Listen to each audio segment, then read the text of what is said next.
Hey, Vertigo Nation, this is your host, Sean, and merch is coming. That's right, we've got merch coming from Two Broke Moms in Pulaski, New York. You'll find them right next to the Dollar General. And if you're looking for a custom design or maybe a t-shirt, or maybe you want to just check out the store in general, see what they've got for art supplies, craft supplies, and that kind of thing, you got to get there. I am telling you, Two Broke Moms, Pulaski, New York, right next to the Dollar General. Get over there, check it out, and see what they can do for you.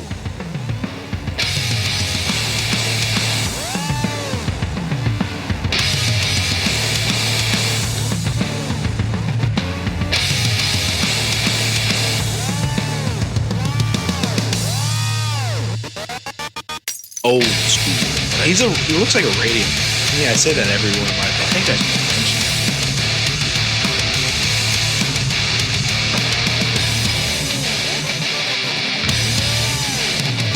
that. Like when I got the headset on, I'm in the zone.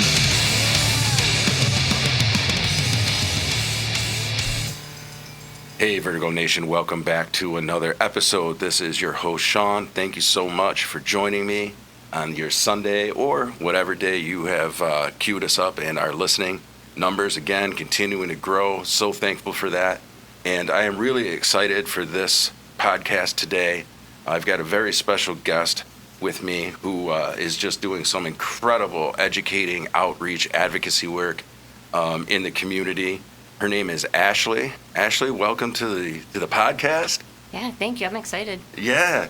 So why don't we start? So talk a little bit quickly about the work that you're doing, and then we'll talk a little bit about how you got there. But explain to everybody the work that you do, and talk about that for a minute. I guess I'm kind of a Jill of all trades. All right. I mean, by work, actually, I'm a mender, I'm a seamstress, so I do fix things. Okay. But as far as the work that we're talking about today is fixing myself. Yeah. Doing the mending, doing the work to heal from not just my trauma, but some generational trauma. And doing that, I hope to give a voice not just to myself, but to those who might not have one, whether they're not ready to talk about it, whether they're not literally aren't able to speak about it for whatever reason, and holding the space for the people that are literally still going through it.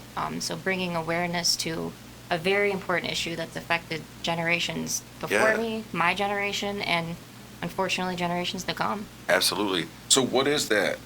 What exactly is it? So what is the work? Like, what is it that you're doing? Tell me a little bit about exactly what it is. It looks different for me in different ways. I write, big writer, poetry. I'm writing my memoir right now, about a couple dozen chapters in, about my experience. I do public speaking events. I spoke at my college where I was studying childhood psychology, early childhood development.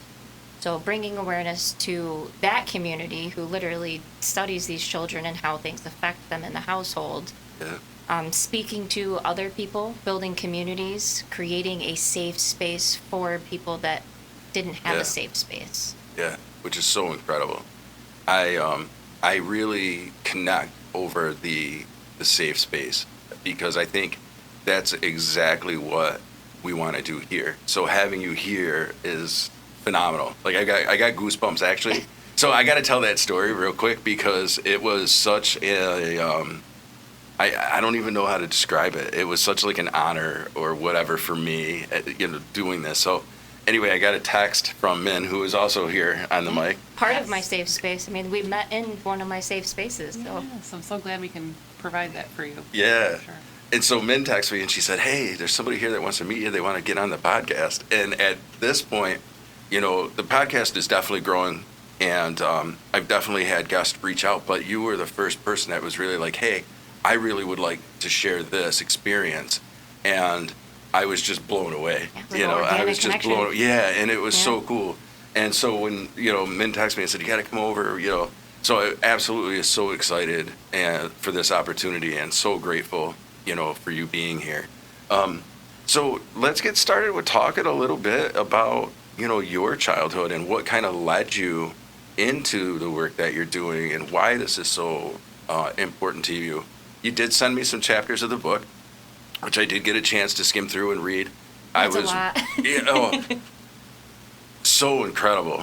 I mean, So incredible. So listeners, as you listen through this, I mean, yeah, I'm just going to let you talk a little bit about, your childhood and how you grew up and.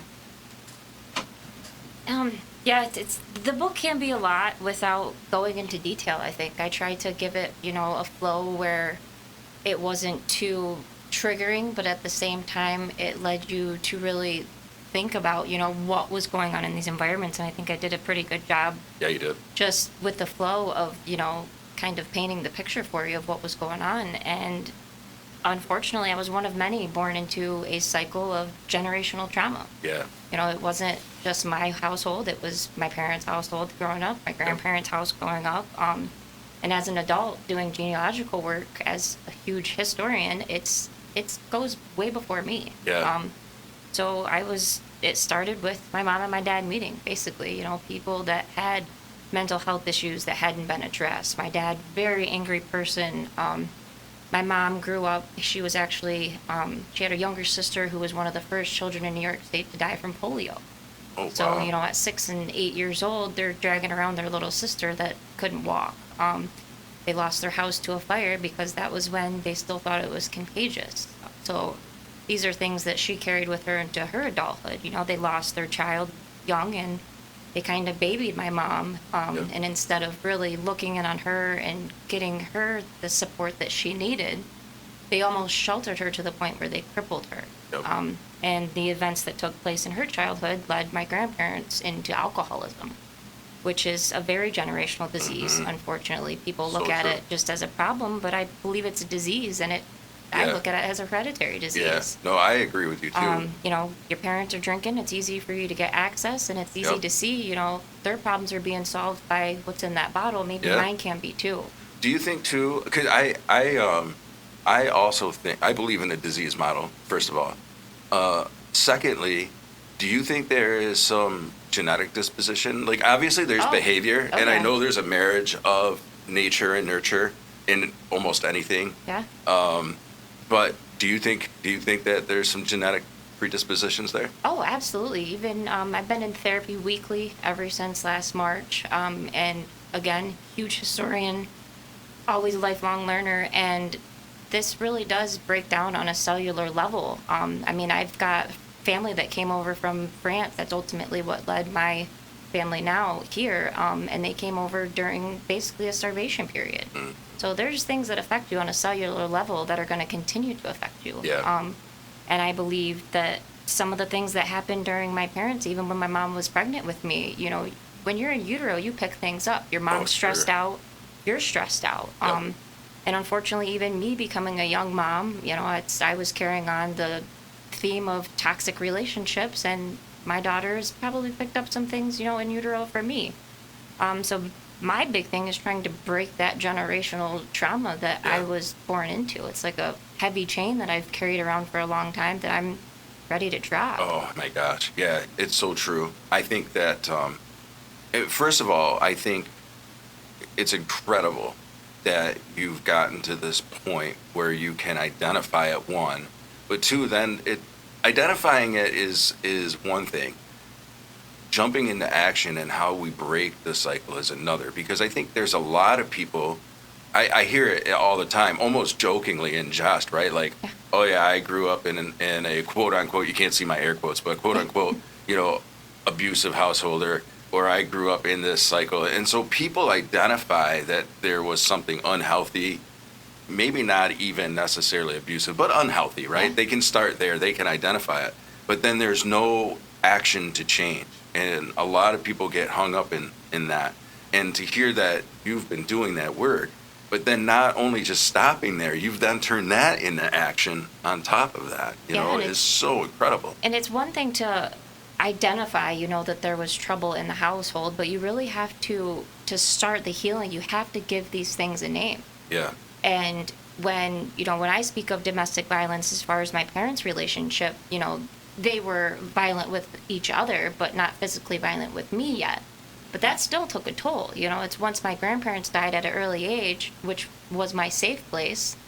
And I think they did that a little bit out of kind of redeeming themselves for what they didn't do for their grandchildren or for their children. It's like, let's give our grandchildren a safe space that might redeem us a little bit. Yeah. But once I lost them, it's my safe place was my room, my closet, my backyard. But it was never far enough out of reach to where I wasn't hearing it. Yeah. I was there when the cops were called. I was there helping mom or dad hold towels on their wounds to hold in blood. And that is abuse. That's most emotional abuse. That is Absolutely. mental abuse. And until you really give that a name, which I didn't until I was 32 years old, and I'm 37. So for 32 years of my life, I was questioning, what could I have done? Right. What may I have done, or what could I have done to make things better? And I've only been just the past few years being like, this was abuse. I was abused.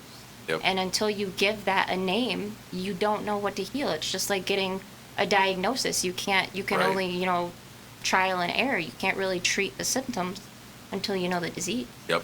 Exactly. And too, it's like also coming into that space where it's not your norm. A lot of people carry on because that's just kind of their norm. That's what they know. That's their environment. So even just trying to identify, like, no, this isn't correct. Something's off about this. You can't even give it a name until you realize that it needs a name. Absolutely. Because that was just your environment.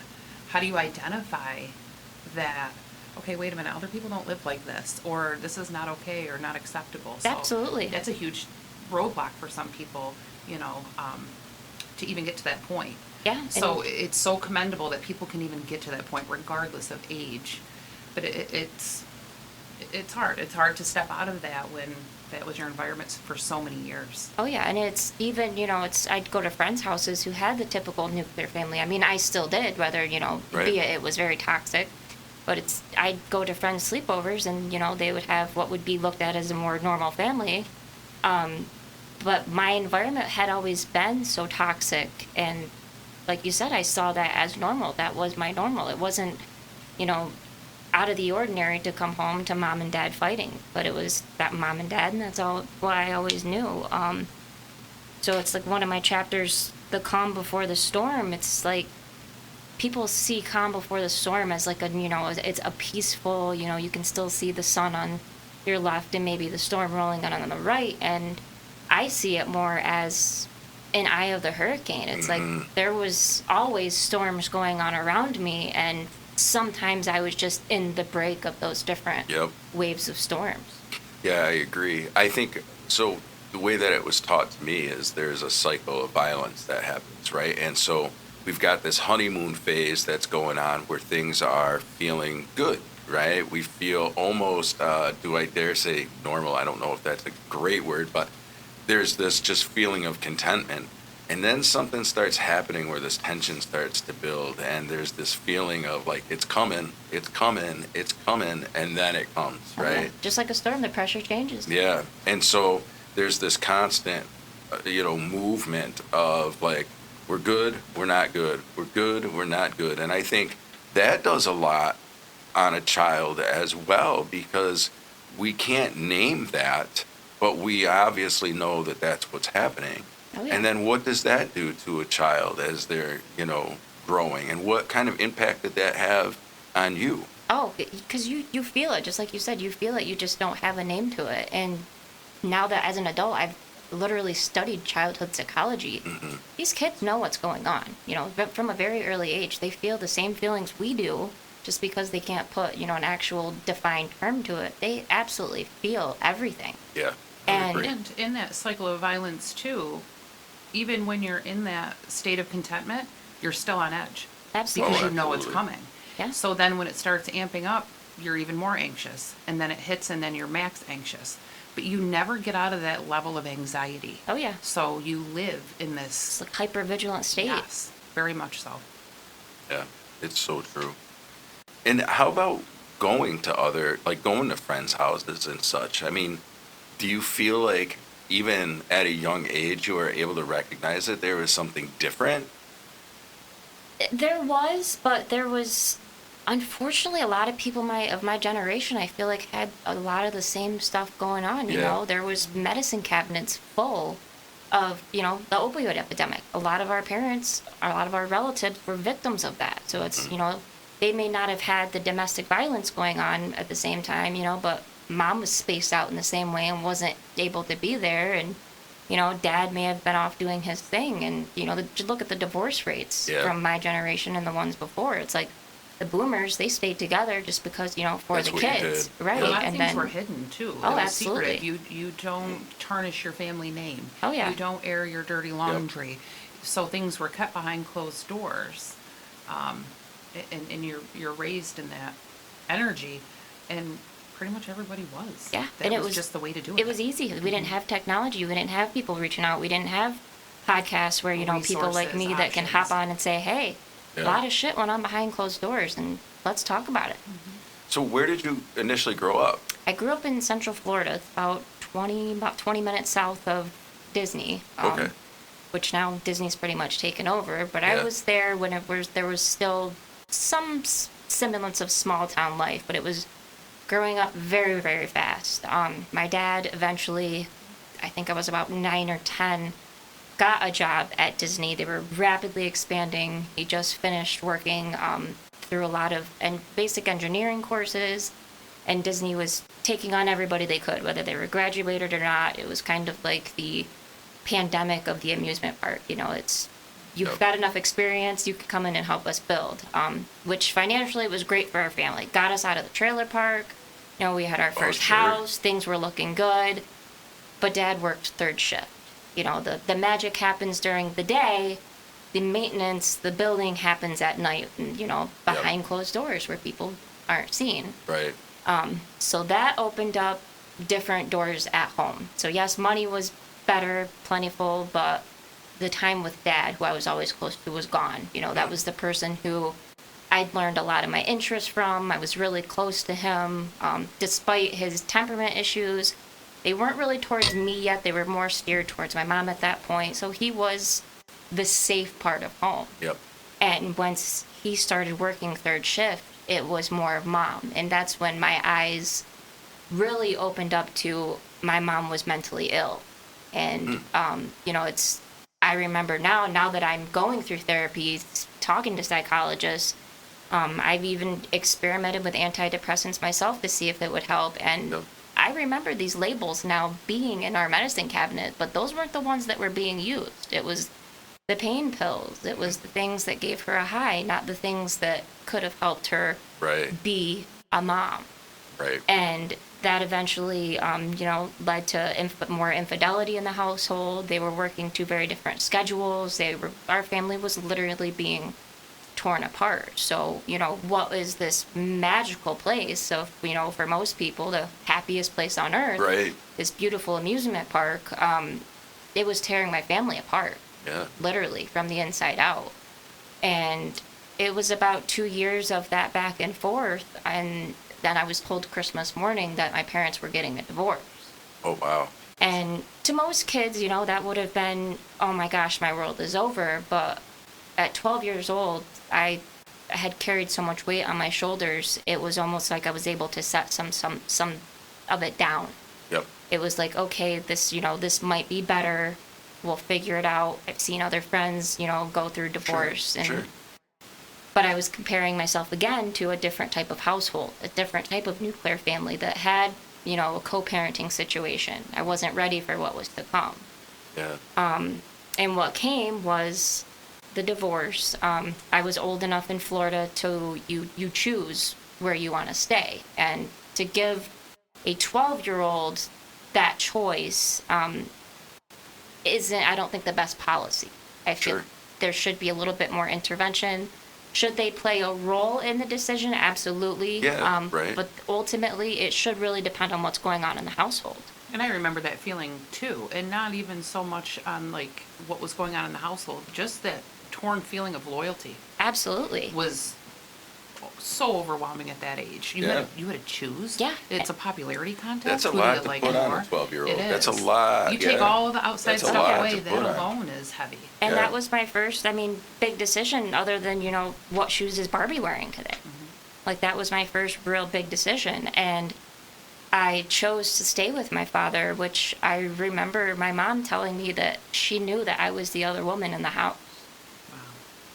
And I didn't really quite understand that at 12 Yeah. years old. How could you, But right? it didn't take me long to understand what that meant. Because shortly after, and not only did my mom leave, but my older half brother left because we have same moms, different dads. Gotcha. So I didn't just lose my mom, I lost essentially my third parent. I mean, we're 7 years apart, so he did a lot of parenting in his, Yeah. adolescence to me, and I'll forever be grateful for him. And not even, I don't think it was 3 weeks later, the stepmom moved. And that's when I really, within a month, learned what another woman in a relationship is. Because not only was I the other woman in my mom's relationship, but now there was another woman and my father in my relationship.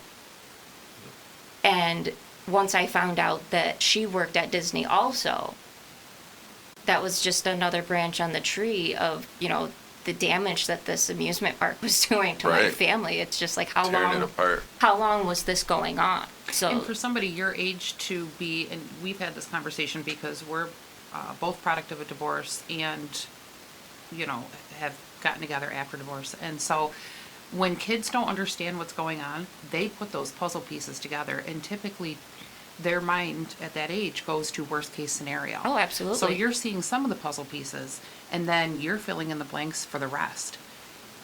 And really making the scenario that may or may not be all the way true, and then making reactions off of that. So it's this huge, scenario at such a young age. Oh Yep. yeah, and they very much kept me in the dark. Like that was Yeah. the beginning of my isolation period. It was like the less she knows, the better. But like you said, you fill in those blanks, and I was wise beyond my years at this point. I was being exposed to things that I shouldn't have been well before this. So it's like I knew what was going on, and the fact that they weren't telling me what was going on, I was being pushed further and further away from this new family unit that was being built.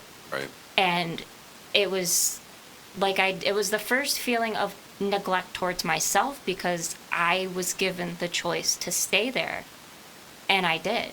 And that's when I first really started to blame myself for what was happening to me, because it was like, you chose to be here, you deserve this. This is your Right. fault. Yep. Yep, deserve it, yeah.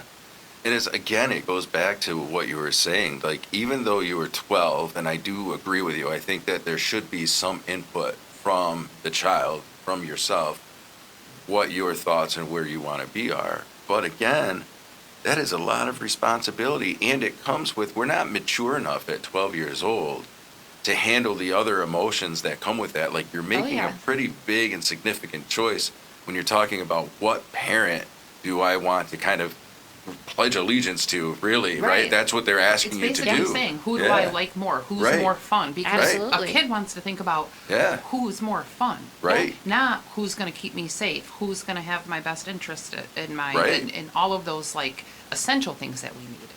Yep. We think about who would I have the best time with? Yeah, Right. absolutely. Right. And Because you're that was Dad. He Yeah. worked at Disney. He restored old cars. I mean, he loved Right. rock music. We had so much in common. And like I said, I'd always spent so much time with him.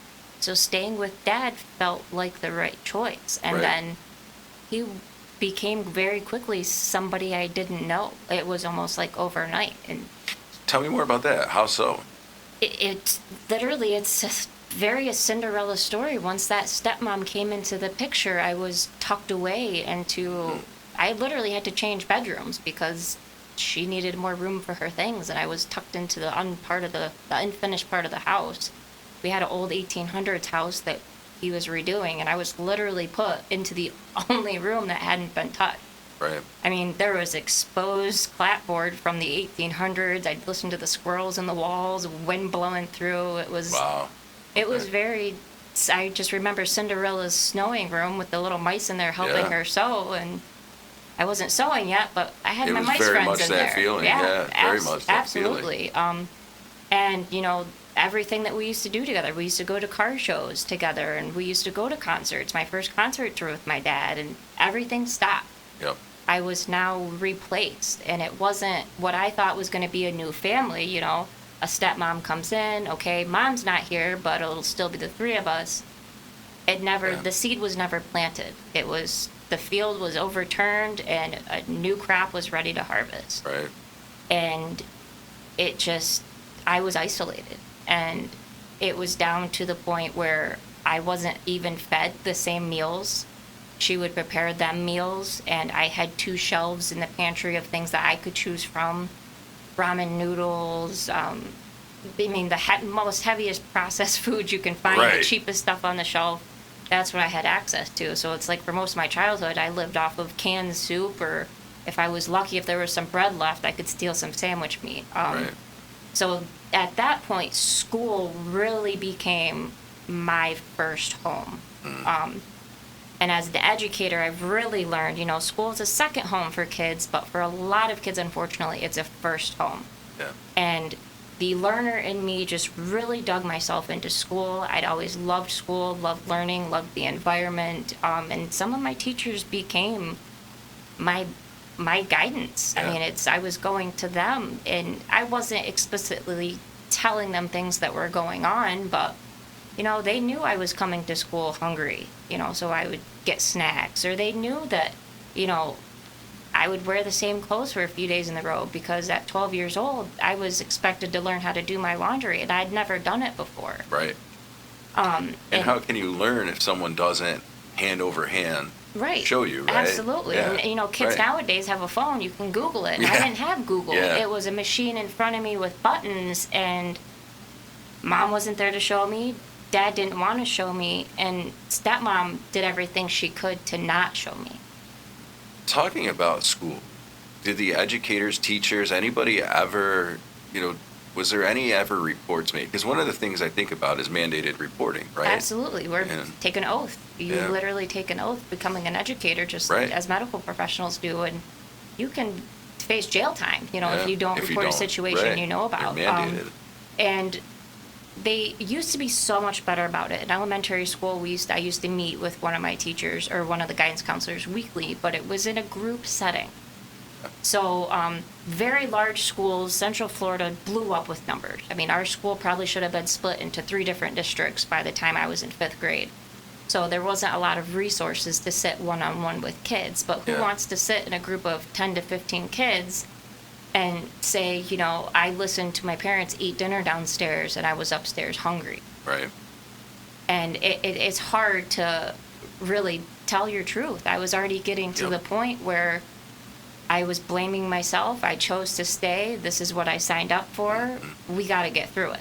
It's so heavy, right? That what children will carry, I think. And one of the things too is, we internalize that as kids, right? I made a choice, and you were already talking about how you're wise beyond your years because of how you grew up, even before having to make that decision. And so then it's like you are internalizing all of this, and I can imagine. And I think that's probably why kids still today don't really talk about their stuff, because, Oh, absolutely. who wants to talk about that in a group of 10 other kids? Because usually in schools it's a group count. Like, I think, what was it? I think it was called Banana splits. Yeah, banana splits. Yeah. Banana Yeah. splits, right? And yeah, you're right. Yeah. I used to want to go to that. My mom wouldn't sign us up. Yeah. Well, because then, right, there's that fear of what are you going to say? Right. What are you going to say when you're there? So, Right. there's no, what do you do? Yeah. What do you do? Yeah, because I You know? almost felt like, there's a place for me. Right. Banana splits. Other Yeah. kids do this. Other kids are dealing with this, and that door was shut because Well, sure. no, we pretend things aren't happening. Absolutely. We're fine. Right. We're fine. There's nothing wrong here, and Well, there's rules that come about in families where these abuses are happening, whether it's addiction or whether it's abuse, emotional, sexual, physical abuse. And the rules are we don't talk about it. Oh, yeah. We do not talk about it. And we are ingrained with those rules very early on. And so we understand that we don't talk about it, even though most likely nobody ever looked at us and said, you won't say anything. It's kind of an unwritten rule, but somehow we learn that, right? Oh, yeah. I mean, would you agree with that? Oh, absolutely. Yeah. It's another thing, unfortunately, I think comes from that boomer mindset of, you don't want to make Bobby across the street think you guys are lesser of a family, so we keep everything behind closed Right. doors. And what happened behind those closed doors went on to the next generation. Now is in my lap and is going to face the next generation unless it's broken. And not telling people, it just made me feel more isolated inside myself in my own home, and that's where you're supposed to feel the safest. Right. Was there ever a time where you did express something and you felt punished for it at home? I did. I talked a little bit. This was when I started middle school, because in Florida there's a K through 5, middle school 6 through 8. And it was with my parents. It was a friend of mine. Their parents were friends with my parents. And I kind of told them, what was going on. I felt safe with them. I've known them my whole life. Well, they went right to my dad. And, it's, oh, she's just a kid. She's really putting it on. You know how kids are. Ha ha, laugh it off. It's always the kids. And it's always people looking, because kids are, don't have as many years around the sun. They don't know what they're talking about. They don't know shit. We always know more than kids. They should be grateful for what they have, and they're unappreciative, and absolutely, it just gets so spun, yeah. And that was when I really started to get the label of a bad kid, or I was trouble. I was going to get them, I was causing trouble. I was stirring the pot. And at that same time, they both started to work third shift. So not only was dad working third shift, but stepmom was working third shift as well. You're home alone. Right. I quickly became a very broken child and a latchkey kid at the same time. Yep. So I was literally getting myself up, getting myself to school. When they were home, when I was home, they were sleeping because of their shift. And I was home alone at night in Central Florida. I mean, I had a night where our house was broken into, and I was home alone, listening to somebody rifle through our house, hiding in a closet, hoping that, you can hear your heartbeat, and you're thinking, I hope they don't hear it. Yeah. And It's terrifying. at 12 years old. Yeah. And it's like, I didn't even know how to do wash, and now I'm looking out for myself. Yeah, and here you are, like, hanging out, right? So Good point. Quickly, my friend who was my age, the same friend who I'd reached out to their parents, she had an older sister. And I started to see more in common with her and what she was going through. Yep. She was a little bit more independent. She was 16. She was home alone more. She was doing more, and she hung out with an older crowd. So I sought solace with these 16-year-olds that were hanging out with people in their early 20s. Okay. And this is Yep. literally going out to parties on school nights. I was sneaking in. I had full fake IDs at 13 years old, getting into clubs in downtown Orlando where there was gang fights and shootings outside. I mean, I even ran out of my sneakers after one night. No kidding. And it's, I was around, I was the best blunt roller around before I would even had the age to drive a car. Isn't that incredible? I was literally living a music video at 13, 14 years old. And But you literally went from one terrifying Absolutely. situation to another. And I thought, in my mind, these people think I'm cool. If they're willing to let me into their circle, I'm cool. Yeah. There was a sense of belonging, right? And at the same time, I sought guidance in them. Like now, looking back, at the time, I didn't think of that. I just thought, maybe I have more in common with the older crowd. I was looking for guidance that I didn't have. Right. I wanted somebody to be home. I wanted somebody to be able to protect me and watch out for me. I was 90 pounds soaking wet. I didn't want to be alone by myself in a world where I already felt isolated. So if I could be around a big group of people, let's go. Yeah. Right. Yep. And it got to the point where Dad started to know that I was hanging out with older kids. So it was, let's get the neighbors to start watching the house type of thing and see what she's doing. It wasn't, let's switch our schedules around so somebody can be home and let's really tackle this and be a parent. Right. It was, let's put eyes on this kid and Let's control and see what we can do. Yeah. And that's when the reach of control really started to reach further. There was a night where, because before the neighbors were involved, I would have people come over. We had a pool, outback pool. I'd have people park in the alley, sneak in the back, if we'd sit around the pool, smoking, drinking, hanging out. I was home. I didn't think I was doing anything, sure, wrong. Right. You're where you're supposed to be. I was home. Right.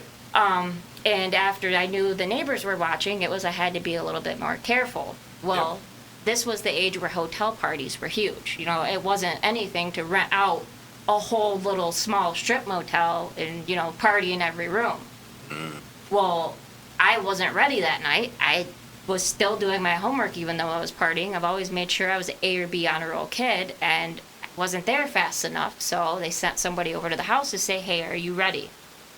And who they sent to the house was it was actually my brother's friend's younger brother, who was just a couple years younger, but he was still 23, 24 years old. Right. And how old are you at this time? I was 13, 14.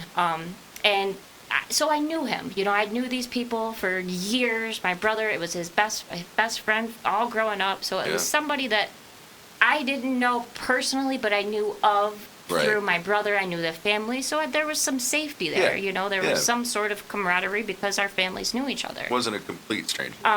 And unfortunately, this man had a little bit of whatever in his system, whether it was, you know, Molly was starting to be a big thing this time, ecstasy was a big thing. You mix that with alcohol and what we called jungle juice back then, which was a cocktail of any kind of booze you could fill in a cooler. And this person took me as, you know, somebody that might be interested in him, and started, you know, to make some sexual advances in my home, which I picked up on very quickly. Like I said, years ahead of my time in the worst ways. And luckily I was able to convince him, hey, you know, the neighbors have been watching. We got to get out of the house. I don't want you here too long. Don't want us to get in trouble. So I was able to curtail things for a short period until we got to the hotel. How intense is that at 13? It was to have that survival skill. It was That's intense. It was so intense to the point where, looking back, my psyche kind of pulled me out of the situations to where I feel like I was looking in, and I wasn't actually there, which I believe harmed my healing process, because it's hard for me to connect to what Ashley felt like at that age, and it's been hard to grieve and process what she was going through, because my brain did try to disconnect and heal me. And the hotel that we went to was literally at the end of my street, and it's city blocks away, like 4 or 5 blocks. So it wasn't far enough in his mind to lose interest in what he wanted to do.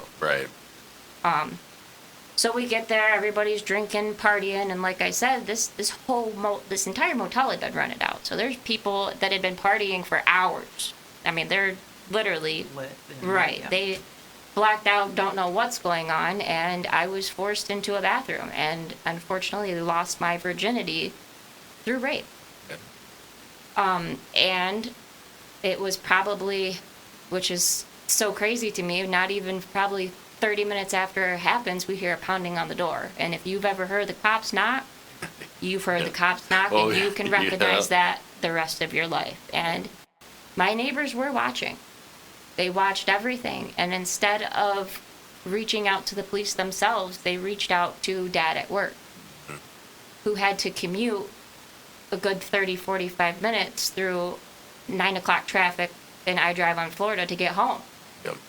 So by the time he got home, got to the hotel, it had already happened. And I walk out and didn't even have a chance to tell anybody what had happened, and I was already getting scolded for, why are you here, you know, what's going on. And a friend that was with me actually mentioned to one of the police officers, I think something happened to Ashley in the bathroom. I think I heard, you know, such and such thing that happened.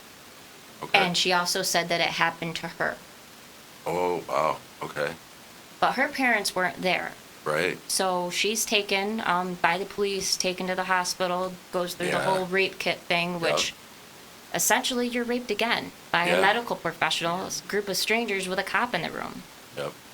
And because my parents were, you know, already there, and I had been essentially told on by the neighbors that I was doing something wrong, I was immediately brought into the world of victim shaming by my own parents.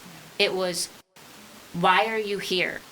This wouldn't have happened if you weren't here. So I was never taken to the hospital.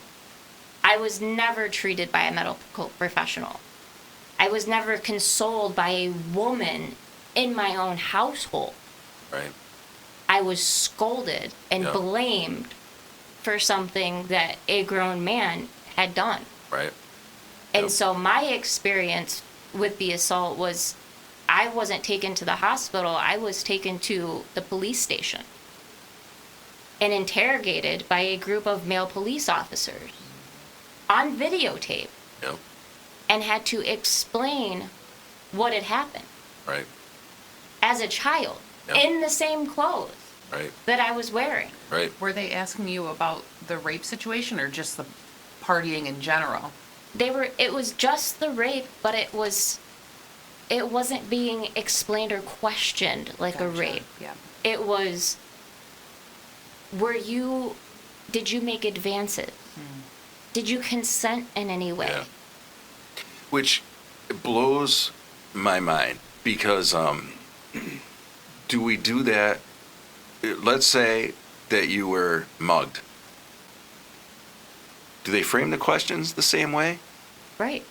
Is there victim blaming that goes along with being mugged? In my experiences, not really.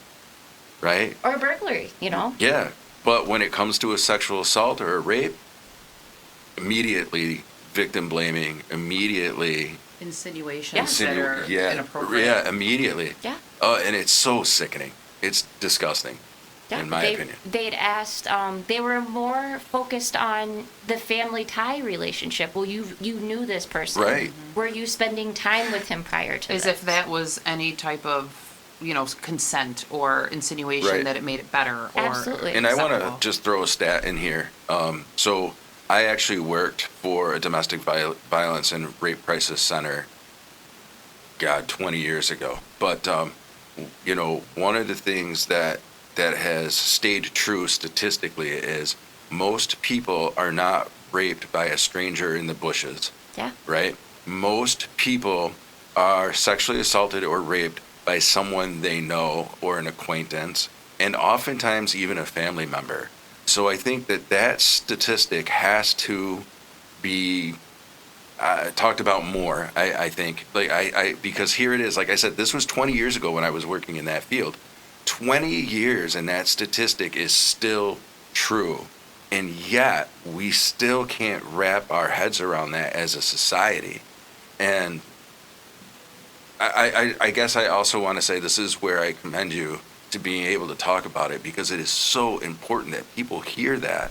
It is so important that people understand that, yeah, there is still victim blaming that is happening, one. yeah. But two, that it is an acquaintance. And so that in itself creates so much confusion in feelings, because it's like, boy, I knew this person, or I thought I did, right? Yeah. And that messes with your trust issues. I mean, you've already got trust issues at home. Right. And now your trust has been broken within the group that you were seeking solace in. You were seeking guidance in. And with those statistics, why are the questions still the same? Why are the insinuations still the same? That whole thing should just be completely revamped because of those statistics. Yeah. Yep. And I wish I knew the answers to the whys, but I think that the more that people are willing to come and talk about those experiences, and that's really part of it too, is it's so, the body remembers. There's a book out there called The Body yeah. Remembers. I've got it right? on my bookshelf. Yeah. and so I think that's part of it too, is it's Oh, yeah. hard because whenever you go back and have to, talk about that experience, the body remembers. And so that's the hard part too. It's like, yes, we want to educate people, but it's exhausting because talking about it brings us there. And Yeah. so it's like this tough, Yeah. so, And yeah, that's so, why, I mean, I don't understand victim blaming, but I believe that that's where some of it comes Yeah. from. People want to believe that the world is better. Yeah. That that's not going to happen to them, and it is a one-off thing, but But then look you at- have these layers of, okay, I'm dealing with this, and my parents are here and they're pissed, and your brain's going, what's going to happen at home? Your brain can't even be on what it needs to be on. You're in 30 different places going, okay, how do I put this fire out, and how do I deal with this, and after this, I've Yeah. got to deal with this, because you're not in an environment where you feel trusted or nurtured or Safe. protected or Right. safe. because you have your parents there and your dad's mad. I felt like I was at fault once Yeah. again. And what came to follow after that was very much like it would have been if I was the one that had committed the crime. This was the first time there was a quote unquote regime change in the house. We did have an adult there at all times. But it wasn't just, making sure there was somebody there as guidance. It was somebody to enforce the new rules that were put on me. I lost my bedroom door. I lost everything. I had a bed, a top sheet. I had the old school alarm clock with the bells on top. Didn't even have a clock radio anymore. I was given 2 shirts, a little pair of Oxford shoes, I remembered, a pair of pants and a pair of shorts and a sweatshirt. Yep. And that's what I was given to live off of. Everything that made me was taken away from me. Yep. And I was just going to ask, but you just answered it. What is the purpose of that being the punishment? And you answered it, to take you away from you. yeah, And if I can interject too, I think too, let's not forget, and I'm kind of listening with a counseling ear in a sense because, just because of the work that I've done, I guess. But what I'm hearing too, though, is that let's not forget that abuse is about power and control, and that it really isn't anything else. Yeah. It's about how I enforce power and control, and this is how I'm going to do that. So even though you identified with Dad as being somebody that you wanted to stay with at a younger age, there's still things that aren't understood yet, right? And one of those absolutely. things is abuse is about power and control. So Dad's interest is power and control, even if he can't identify that within himself, Yeah. right? absolutely. And Yeah. him just being complicit to what my stepmother was doing. Yep. You're just as guilty. If you are Yep. complicit in the crime, you are just as guilty. And It almost makes it worse because I've been in that situation, and it's like it almost makes it worse. absolutely. And it was to the point where there was locks on the refrigerator. There was locks on their bedroom door. Yeah. They would, this is when cable, you had to have the card in the cable box to watch TV. Those that's were all right. pulled when, Yep. they were done watching their shows. I didn't have access to the computer. I didn't have access to the telephone even. And I was very much a prisoner in my own home at this point. It was, you go to school, you come home, and you just be. And let's not forget, dealing with still this trauma that's happened over here that sure you've got this punishment for, but what's going on? So, Which started in the very same bedroom that I was still living in. right. So it's like and so you're trapped in this place. trapped in a hell. Like, it was like, how do you process that hell when you're still in it? So I didn't process it. I was just living with it, and it makes you feel, that's when the real shame Yeah. part started coming. Like, you stayed here, you made this choice to be around this crowd. How dare you?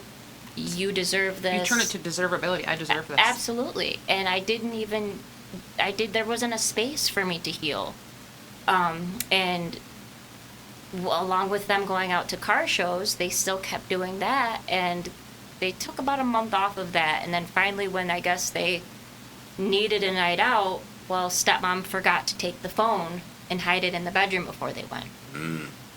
And I did my homework. I had reached out to my aunt while I was at school, faked going to the nurse that I was sick and I couldn't get a hold of anybody, but thankfully my aunt was still on my roster of people I could call, and she did have my mom's contact information. I was gonna ask you, throughout this whole time frame, do you visit your mom? Do you have visitations? She was up here. Oh, okay. Yeah, she was from this area, so she was in New York doing her own thing. I hadn't talked to her in a few years at this point. It was Wow. 2.5 years, I would say it was, before I spoke to her. And the first conversation So is that whole side situation Oh, of abandonment. And, absolutely. yeah, man. And I reach out to her thinking, well, maybe once I tell her what's going on, she'll want to save me. Right. That might be my safety net. Yeah. And I get a hold of her. It took a few calls. And I was on the phone for probably an hour and a half. She has been through hell and back too and couldn't even believe the things that I was telling her. So she's 1,600 miles away hearing how, basically I'm getting starved. I had now been raped, and I was being blamed for that. And she's can only do so much, you know. You can't just. I mean, you can hop in a car, but it's still going to take time. You can't just get there now. Right. Yeah, you can't click your heels. Right. Right. And she's like, well, I want to call the cops. And once I explained to her that they've already worked against me, like, I don't trust them, they've turned their back on me. That's not an option. That's Right. not going to work. Right. Well, Dad walked in Oh, towards gosh. the end of this conversation. And my dad was never, to my knowledge, a drinker until he met my stepmom. But I could tell just by the glazed look in his eye that he definitely had been drinking that night. And it literally led to the phone being ripped out of my hand and a physical, full-on, it was a fist fight. I fist fought a grown man that night who was my father because essentially they'd been caught. You know, somebody else outside of his loop Yep. knew what was going on. And we had, our whole house was, the back of it was sliding glass doors, and thankfully one of them was unlocked, and I ripped it open and I ran. You know, I'm barefoot and bleeding, running down the road. And as I'm running down the road, I have my stepmom chasing me down in my mom's old vehicle, trying to stop me or get me. I don't know Right. what her plans were, but they weren't to console me. I know that. Right. Yeah. Sure. And I finally make it to a gas station. This is when payphones were still plentiful. Yeah. And it was the age of collect calling. You know, you could call. That's right. You had 10 to 15 seconds where you could ramble a message off to make Yeah. sure somebody picked up. And I called my mom. Yeah. And my stepmom immediately left because the phone was literally up to the window of, like, the back of the counter. So the worker was literally on the other side of the phone. So she was smart enough in her evil connivingness that she didn't want to be seen as a part of what was going Right. on. What was happening? So she takes off, and I continued the conversation with my mom, and she's like, well, what can I do? And I'm like, I need help. Like, I just, if you can get here, I need help. And I was like, I'm going to run to my friend's house. I will contact you when I get there. But I need you. Yeah. Conversation ended. I ended up running probably, I would say it's about 2 miles down a very large highway, Highway 192 in Florida. Okay. And Yeah, I made familiar. it a point to run down the highway because all eyes were on me. You know, I felt like with that many eyes on me, parents wouldn't be able to come after me, and who's going to want anything to do with, you know, a barefoot, bloody running person? They're like, you know, stay Right. away at that point. I get to my friend's house, and her mom had opened the door, and her mom was actually one of the guidance counselors at the school. Oh, wow. Okay. And no questions asked. I was brought in. They didn't even talk to me until I was showered, fed, clothed. They wanted to give me a baseline to feel safe Yeah. and then give me space. And I kind of gave her a rundown on what was going on. I asked her if she would contact my mom because at this point I am exhausted. And they're exhausted. I just brought this burden into a friend's home who I'd only known this girl for a few months. Right. You know, I'd met her out partying. She was hanging out with the older crowd too. So then we had to explain to mom how, you know, we met at How you know a each field other. party basically. Right. And so this poor girl is now taking on all of this weight. Yep. And obviously, you know, guidance counselor mom made sure we got to school the next day. Well, I get called down. We had truancy officers. Our school was large enough to where we had our school was registered as a precinct because it was so big. So we had several police officers that worked right on campus, and one of them was just for truancy kids that missed school, had disciplinary problems and things like that. Gotcha. Well, I had been reported as a runaway by my dad and stepmom when I left the house. They thought that, you know, that might be one of the best things that we can do to keep this track of bad kid going. And I get called down, and he's like, why are we here today? And I'm like, Right.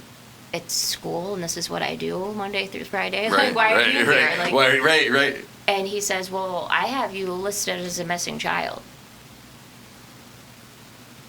And he goes, and you could literally match up a fist to my face. Like, I had bruises, I had, I Right. mean, Yeah, I like had- what happened to that part of the I whole had thing? bags down to my Yeah. ass. I mean, I was exhausted. You could Yeah. tell that I literally went through the ringer Yeah. the night before. Right.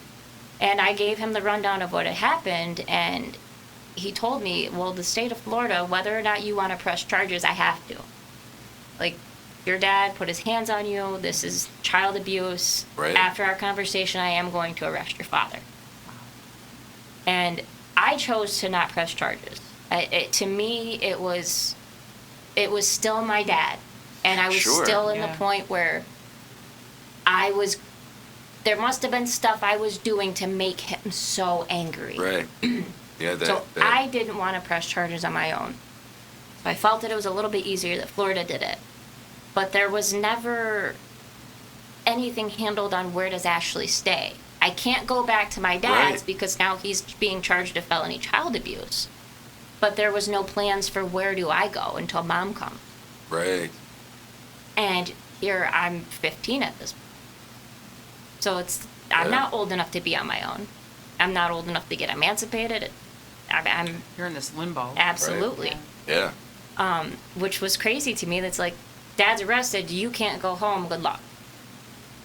So this is my probably third or fourth dealing with a severely broken system. You know, you're legally taking away my home and not providing me with another one.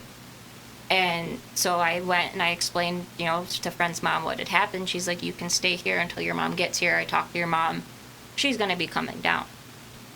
And my mom does. She makes plans. How she made those, I don't know, because she's pretty much always lived off of my grandparents. And she says the plan is to stay in Florida. I don't want to remove you from school. You know, you've always loved school. You want to be Yep. here. You made that choice that you wanted to be here years ago. Let's stay in Florida. Okay. Fair enough. And at this point, I'm like, Right. fuck Florida. Like, Right. let's Right. go. Like, Right. but for some reason in her mind, and I don't know if she was running from something here, but we stayed in Florida. We got an apartment in a low-income housing place. Well, I imagine, you know, as a parent now, you try so hard to problem solve and figure, okay, where can I find the win-win? So in her head, whether she was running for something or where can I not take one more thing from Ashley where maybe she didn't comprehend, no, this is traumatizing for Ashley. Yeah. Yeah. You know, so as a parent, that is Yep. difficult to like try to find that balance. And Absolutely. later on, Absolutely. finding out that was very hindering. It wasn't a solution. Yeah. Yeah. And the solution, what I thought was a solution, was very short-lived. We were there probably, I think, 3 or 4 months before her, I guess, boyfriend, which was the problem she was running away from, Yeah. comes banging on our door. This younger guy who I had always known as a big drug dealer in her life was now banging on our door. Wow. Where's mom? Mom's at work. Okay. So he comes and he's talking to me and he's like, well, the plan is for her to come back with me. And he's basically selling her out. And at this point, his story sounded more credible than anybody else's because he wasn't giving me any bullshit. He was literally, I knew what he was. He was laying Right. down what was going to go on. And, you know, he was basically cutting me a business deal. And I didn't think it would happen as quick as it did. You know, I went to school the next day, did my thing, came home, got off the bus. And usually the door was locked. We were the type of family, had the key under the doormat. Yep. And the door was unlocked. And I go in and the house is empty. The little apartment that Oh, wow. we didn't have much, but we did have, you know, the bare essentials, Yeah. couch, whatever. She was gracious to leave me the TV on the floor, so I had a TV. My bedroom, for the most part, was untouched. And they left me a few pounds of weed and a duffel bag in a closet with a note that said, "This will get you by for a while." Right. So at 15, again, I became alone, but Yep. also a drug dealer. Yeah. Right. 'Cause now. So you knew, like, okay, well, I have this duffel bag full of drugs. You had the wherewithal to know what to do with it to Yeah. survive. Yep. Wild. I was like, this is what I'm going to have to do. I was like, I had this roof over my head. I don't have a job. I'm not even old enough to get This a job. is what I have to do to maintain my safety. This is what I'm going to have to do. And that's what I did for a while. I sold as much as I could, ran through that, and then with that money, I'd buy more and kept Yeah. it going. And Yeah. eventually, when it came to renewing the lease, the gig was up. Right. Yeah. Yeah, because how do you do that as a minor, right? You need to have somebody over the age of 18. So it was it was a shoddy neighborhood. I was able to, you go down and pay the rent. Oh, mom's at work. Yeah, whatever. Sure. She'd always paid in cash. She was a waitress, so that wasn't out of the normal. They saw me a lot, but when it came to renewing that lease, I had no choice. Right. I had older friends, but, who's going to want to put an apartment in, this kid's name, knowing right. what they've already been through, you know? I was a bad kid at home. I was a bad kid in the neighborhood at this point. I was a bad kid. Right. Who's co-signing on a drug dealing Absolutely. 14-year-old or 15? Yeah. And at this point, I had my fundamental group of friends who I mentioned in my book, the Fab Five. Yeah. We were always together. They were the ones that gave me rides to school. They were driving, so they were cool, Right. They needed a fifth member, so I was in on it. And I had the weed, so I'm in. You had something to offer, right? I'm yeah. in. I had the place for everybody to crash. As long as it didn't get too crazy, we could all hang out. So I had my group, and I had to say, listen, you guys, this is what's going on. What can I do? And these are all kids that I gravitated towards because they all kind of had things going on at home. They had divorces going on. They were living with dad and stepmom. Some were living with grandparents because their parents weren't parents. So we all had that kind of broken home, going on. Yeah. And the plan of attack was, well, you can stay with us. We'll sleep over here for a little bit, sleep over there for a little bit, and nobody will have to know. Yep. Well, some parents get sick of it, on day 3 or 4, that's cool and fun, but who wants to take care of an extra kid? Who wants to feed an extra mouth? Absolutely, especially if the house is already struggling. Yeah, true. So my one friend who lived with her grandmother, she very old school woman. I mean, this lady was in her 80s, lived in the middle of a citrus grove out in one of the only middle of nowhere in Florida's left.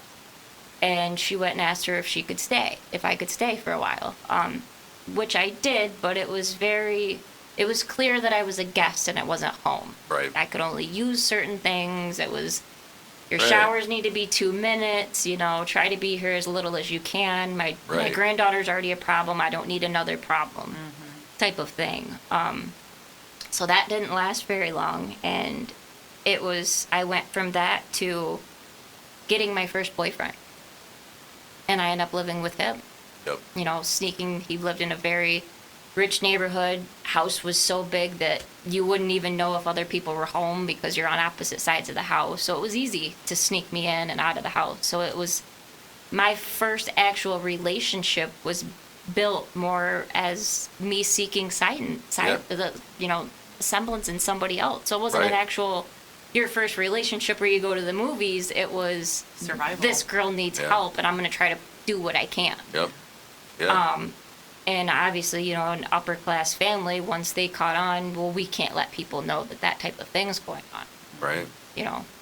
So that became a little bit more a harder thing to do. And he became involved in cocaine. Cocaine in Florida, huge. It's always been huge. But in the early 2000s, it had sneaked its way into the younger generations very heavily. Right. I mean, your high schoolers, your college kids were the ones that were really doing the footwork for these bigger dealers. Yep. Yeah.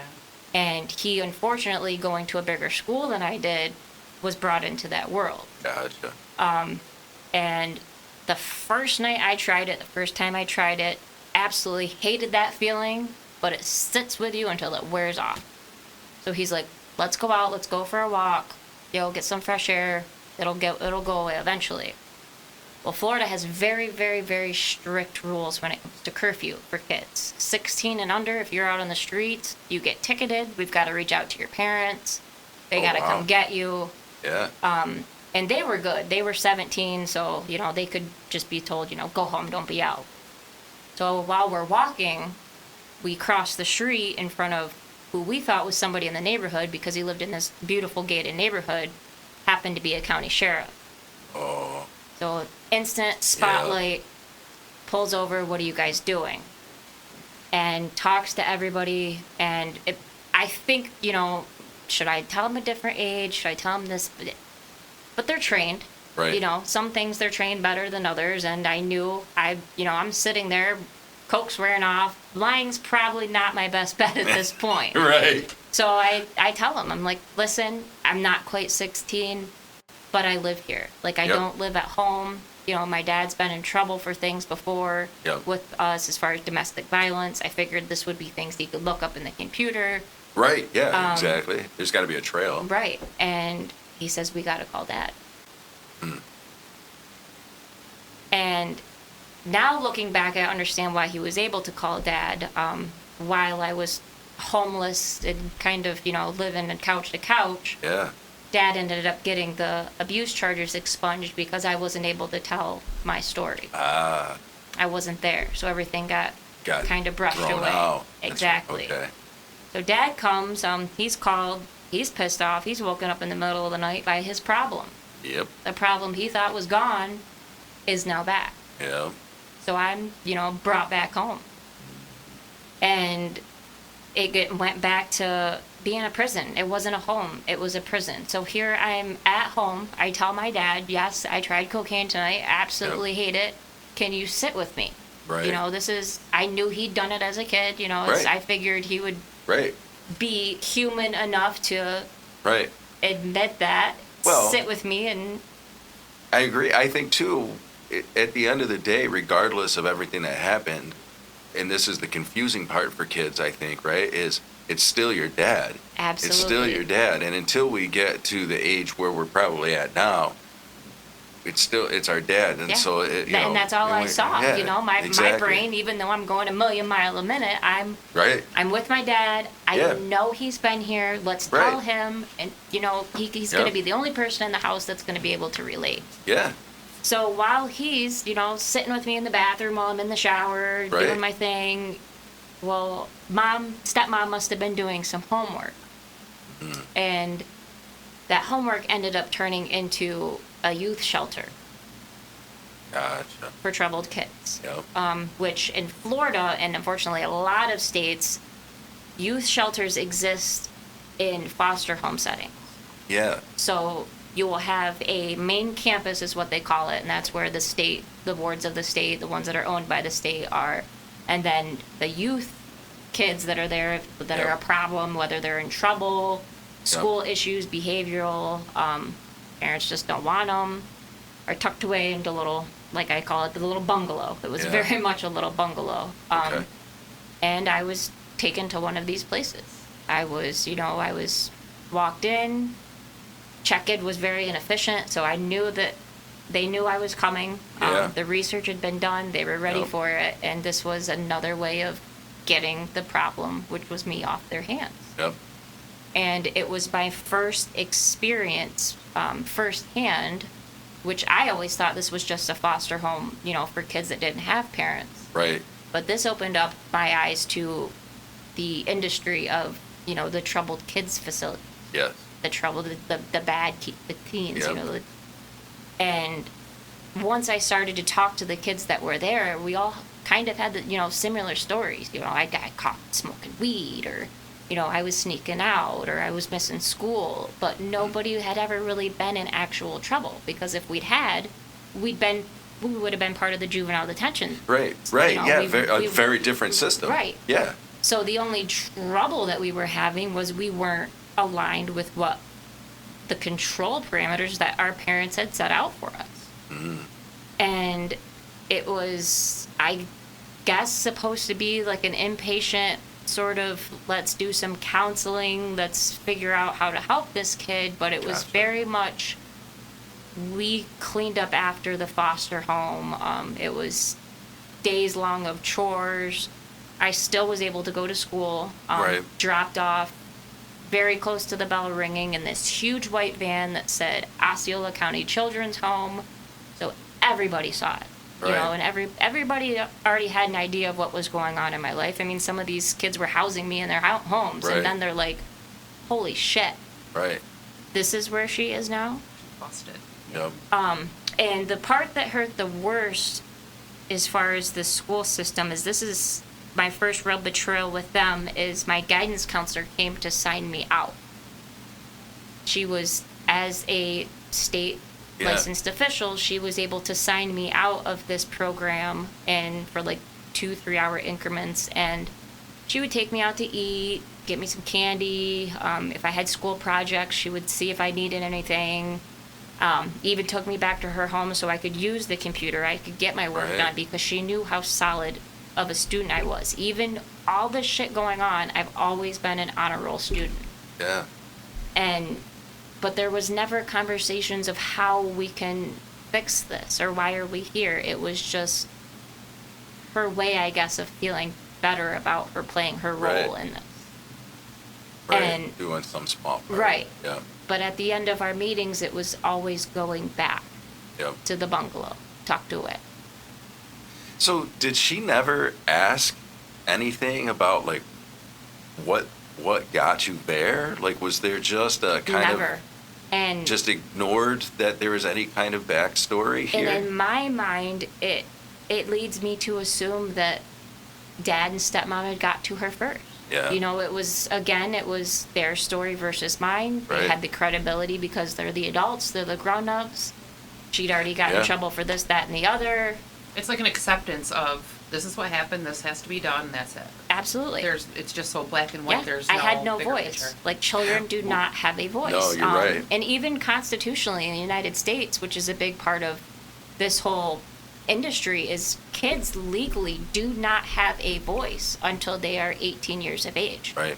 You can speak on your opinions, you know, you can be listened to, but you essentially have no rights as a human being in Right. our country until you are 18 No, years of you're right age about that. or emancipated, which emancipation is the legal process of basically skipping those years and becoming 18, you know. If you're allowed to Right. do that, Right. if you're Absolutely. given that Yeah, opportunity. that opportunity. The other crazy part to me is, and hearing this too, is just thinking about like how the abusers in this case get to spin the truth. Because were you using drugs?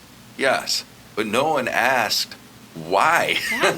No one ever said, "Well, wait a minute." Or how was I Right. out at these parties with Yeah, 20-year-olds? that part too, right? Yeah. And those questions, like it, because things just don't align, right? There's like, okay, so here's Ashley, who's an honor roll student, yet this doesn't line up Yeah. with some of the behaviors that we're seeing, and Or so the cop that took me home. Why are you living with your boyfriend at Right. 15 years old? yeah, right. In this It's just neighborhood. crazy. This multi-million Yeah. dollar house, why are you here? Right. And it's crazy how much power the abusers have to write the story. Yeah. You know, and that's I the part remember to this me. situation. I went through something similar where I had run away from home. I had just had it, and my mom had called the state troopers to look for me, and they found me at my boyfriend's house. It's very much same situation. Very much same situation. Very unhealthy household. Terrible part of town. I wasn't raised in a part of town like that. It was scary. But anyway, the state troopers had finally found me and said, you know, your mom's really worried and she's looking for you. And I said, I'm not going home. And the question never came up as why. And they just said, well, you're 16 and we don't have to make you. And as long as you have a roof over your head, you know, deuces, really. You know, nobody ever asked me, like, are you all right? Why are you doing this? So yeah. It was so confusing to me because I was like, secretly I wanted to be found. Right. I wanted to Yeah. tell my story, Yeah. Those are, yeah, and I was never given the chance. And then when I wasn't given the chance, it was like, okay, wait a minute. Somebody had already told their version of your Yep. story. My version doesn't matter. Yeah. yep, It doesn't matter. yeah. And then we get And that that. changes your trajectory. Absolutely. You know. And you feel defeated, you know? And so, yeah. So all these feelings, the shame, the guilt that you talked about early on, and then now this defeated, like, well, that someone's already telling If my they story. don't care, why you should know? I care? Yeah. Yeah. And now that it's like the school knows, everybody knows that's supposed to keep me safe, so Right. then nobody cares. So it's like Yep. I'm still manifesting that what did I do? Why do I deserve this? It almost Oh, felt yeah. for me too like, well, maybe this isn't something that people need to care about. Yeah. Because nobody's caring. School's not caring. Because I had always been a high merit roll student, played sports, you know, very active, very popular. Different kid at home versus school. Yeah. And then so when nobody cares, you're like, maybe I'm making a big deal out of this and I don't deserve anybody to care. Maybe Maybe it's all stupid these- that I think people need Absolutely. to understand. It's a complete mental warfare. Yeah, and Yep. it almost got worse that now that I'm in this literal facility with tons of other kids with Right. similar stories. So I'm like, this is not just my problem. Like, this is not just something I'm facing. So do we all deserve this? Is this our place in the Yeah. world? Because there's Yeah. literally a physical place for us. Yeah. So this is us. This is my place. That's just Right. it. And the one that I was at was very temporary. It was like I think I was there for maybe 2 months. And that was supposed to fix all the problems. But like I said, there was never any fixing. It was more we cleaned and did chores and went to bed. And Were you offered counseling there? None. Not a lick of counseling. The Oh. only time I was questioned on anything was the fact that I had full braces and somebody was like, one of the staff members was like, why is she here? Like, there was some whispering, and then somebody came and talked to me, and they were like, well, where's your family? I'm like, well, my dad's at work. I'm thinking literal answers, and they were like, where does he work? And I'm, Disney. Yeah. And I could just see gears grinding, like, this kid's got, $6,000 worth of metal in her mouth, and she's here with kids that their parents are in prison for dealing cocaine. Like, what? Yeah. Something's not matching here. But I was at the final days of my program enlistment there, so But that could be taken two ways. See, her parents really care. Yeah. She must be this badass mamma jamma because look at the braces in her head. Look absolutely. Right. At, this is so on brand. But anyway, so it's like she must just be wilding out because if her parents didn't care, Yeah, she she's a wouldn't have bad kid. braces. Yeah. Right. Absolutely. And Where I- you're looking at it like the other side of things, Yeah. and you're trying to like figure out how to express the other end of that. So that also is Yeah. very Oh, mental, it's I'm terrible. sure. And it's once I realized that, okay, like the only, I guess, counseling, I guess I could say, was I see it more as like a debriefing. Was I was told, we're at the end of the program, hopefully you've learned your lesson, basically, you're going to be going back home. And I Right. don't think that that's what my dad and stepmom thought was going to happen. I thought that, maybe they would put me somewhere else.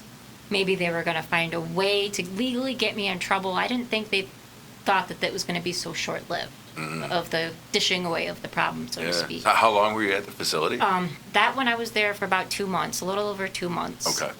So short amount of time. Right. And now I'm back home. I guess if you weren't going to call it home, I called it returning to the swamp. Yeah. Right. Right. Because it felt so heavy to be back. It wasn't just the breathing, the living. It was literally hard to walk in a place where I was literally punished for Yeah. being me, for being a kid who wanted to be seen, who wanted loved, who wanted somebody physically there, who Right. wanted dad that I chose to stay with and Right. who I gave my allegiance to. I wanted that person, but that Yeah. person was gone as soon as the marriage was gone, basically. Now that I look back, he was never the same. And for about, I would say, it felt like a few weeks, but it was a few months. We went back to the whole very stringent schedule. You can't do this, you can't do that. And then they opened up the door to trust a little bit. They end up going back. Stepmom's got to work third shift again. It's only going to be for a little bit. But the neighbors are watching, Right. eyes are on you. So I'm thinking at this point, maybe if I have my friends that they all know come over, that's not going to be Sure. a big That deal. shouldn't be a big deal. So I reach out to the Fab Five. Dad knows them, stepmom knows them. These are the kids that housed me, got me to school. Like, these are my, I guess, connection Yeah, to they're the your people. good kids, And they come over, and naturally we're smoking. We're sitting there rolling a blunt, sitting by the pool. I'm filling them in on all the shit I went through. They're Right. filling me in on all the shit they'd went through for the 2 months. And again, with cop noises, they just have noises. They've got the knock. They have the squeak of their utility belt Yeah. they Yeah. wear, Yes, the yes, jingle of their keys. Yeah. Yeah. And that was the first thing I heard the back gate first. We had like a big tall fence, one of those 8-foot privacy fences with the little lock, the little metal latch lock, and I heard Yep. that, so I'm looking at my friends like, you know, you guys invite one of your boyfriends over or something, and they're all looking at each other like, no. Right. So I'm like, okay, who could it be? I'm thinking somebody just randomly showed up, and I hear the squeak of the belt, and I hear the jingle of the keys, Yeah. and I'm like, did my fucking neighbors really call the cops on a car that they've seen pick me up every day and take me to school? Like, these old motherfuckers. Yeah. Right. I'm thinking, what a snitch. Right. And by the time they came around the corner, and they looked right at me, and these are cops that I'd never seen, so they knew who I was But you didn't without know me that. knowing who they were. Right. So at that point, my brain clicks that it's not probably the neighbors. They have information about me You're prior. a target. Like, I'm who they want. Yeah. They didn't even care that we're sitting there, you know, smoking a white owl that's bigger than a magic marker. That wasn't even Right. an issue to them. And in Florida, marijuana is heavily criminalized. So the fact that they didn't even, you know, I'm expecting to didn't get blink. taken out like an NFL linebacker. Right. Yeah. They didn't even care. It was never even mentioned. It was, you're coming with us. Right. I didn't even have a chance to get shoes. And I was cuffed and put into the back of a cop car, a dirty ass cop car with no shoes and no information on where I was going. And still a minor, right? Still a minor. And these are male police officers. Unbelievable. And I'm questioning. I'm like, where are we going? What did I do? And I basically am getting told to shut up. It even got to the point where they blasted their radio. It was full ignoring me, and we pull up to the back of this building, and one side says JDC, which is Juvenile Detention Center, Yeah. and the other side has the acronym ARP. I'm like, what the? Now Yeah. what are these fuckers doing? Like, Right. and Like just a Sally walk Oh. where yeah. you have no idea where And you're I'm going? taken in, and it's literally, I'm taken into the door that says processing. And I'm walking in behind these other kids that were very combative. They obviously were arrested for committing a crime, and I'm taken in through the same doors. So your friends didn't get arrested. No, They just me. Jeez. So I'm taken in through the same doors. I am full pat down by a grown man police officer who, again, trust was broken with them a long time ago. Yeah. Right. I am given an outfit that has those big letters ARF on it, ARF. Still don't know what the fuck that means at this point. Yeah. Right. And I'm handed this little bottle, which now I know was that lice shampoo that they give everybody that's put into jail. Yeah. Lovely substance. And I had to strip down and shower in front of a grown man. Unbelievable. Like, As a minor, too. as a minor. And the shower, I don't know if they're all like this, but you have to hold the button for the water to come out. And again, I'm 90 pounds soaking wet, holding in this corroded ass button. I had bruises on my palm for 2 weeks, and they only give you like a minute. Right. It may have been less. It felt like a minute. I'm not sure, but that's to get everything, and you have to lather your whole body with this nasty ass stuff and be done. And if you're not rinsed off, that's your problem. You put the uniform on. We take you to a literal cell, and I was in with a girl. Ended up finding she was 12 years old, and I was so exhausted from that night I just went to sleep. Right. Well, So it's still not telling you what you're arrested No for? clue. Nothing. no clue. Wow. Just cement Okay. building. Literally looks. The room was about the size of this, except for there was no color. It was just brick. Yeah. Just cylinder block. Unbelievable. And I wake up to her convulsing in the middle of the night because she's withdrawing from cocaine. Right. 12 years old. Oh. And I'm talking to her, and she's like, you need to bang on the door. I need help. And I'm like, okay, I'm banging on the door. And she starts telling me, she's like, do you even know where the fuck you are? You're in a addictions receiving facility. Art. And I'm like, what? Like, these motherfuckers? So my brain's going, and I'm like, I'm smart enough at this point. I've got the idea of, like, there's not really an addictive clause for marijuana. I'd only Right. did cocaine once. I'm like, did these motherfuckers, like, get a piss test from me I didn't know about or something? Like, Right. what is going Your on? wheels are just turning. Right. So we get woken up, turn on fluorescent lights, bright as hell, just like they are in a classroom. That's how they wake us up every morning. pretty much drill sergeant style, and we are all brought into a big circle in the morning, and the first thing we have to do is introduce ourselves and say our drugs of choice.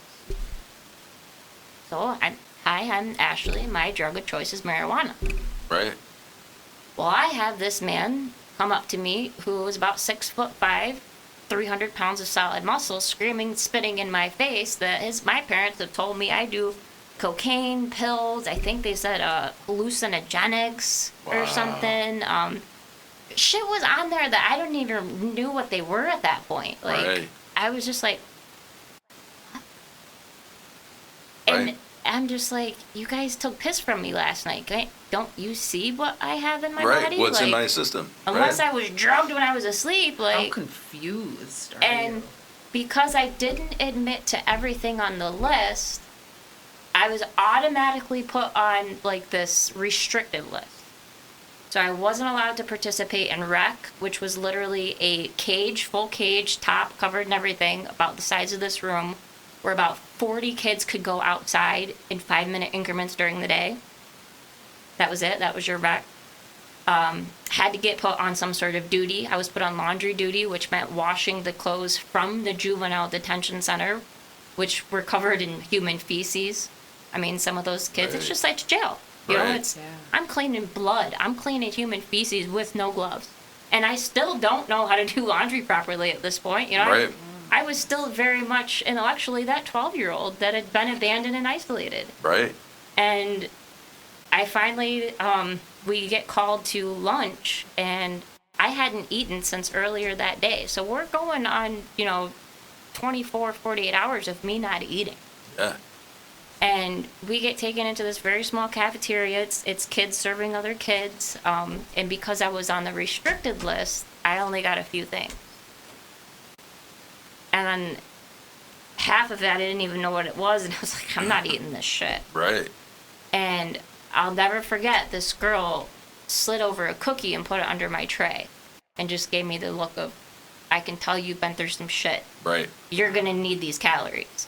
Like, and I just didn't have the stomach at that point. So I'm thinking, you know what? I'll just tuck this thing in my waistband. I'll save it for later. Don't want to get her in trouble. I'm sure there's some sort of currency exchange here that can get us in Right. trouble. And what I didn't know is they search us on the way out. So on the way out of the cafeteria, I got searched, and they caught Cookie Monster. Right. And Cookie Monster ended up being put in solitary confinement for 72 hours. It's exactly how it sounds. It's a room, there's no light, there's no bed, you are on the floor, there's a drain in the middle of the room, I guess, if you gotta do your business. right. There's nothing but a little flap on the door that the only time the light comes through is when they open it. Right. And You're I was just like an animal.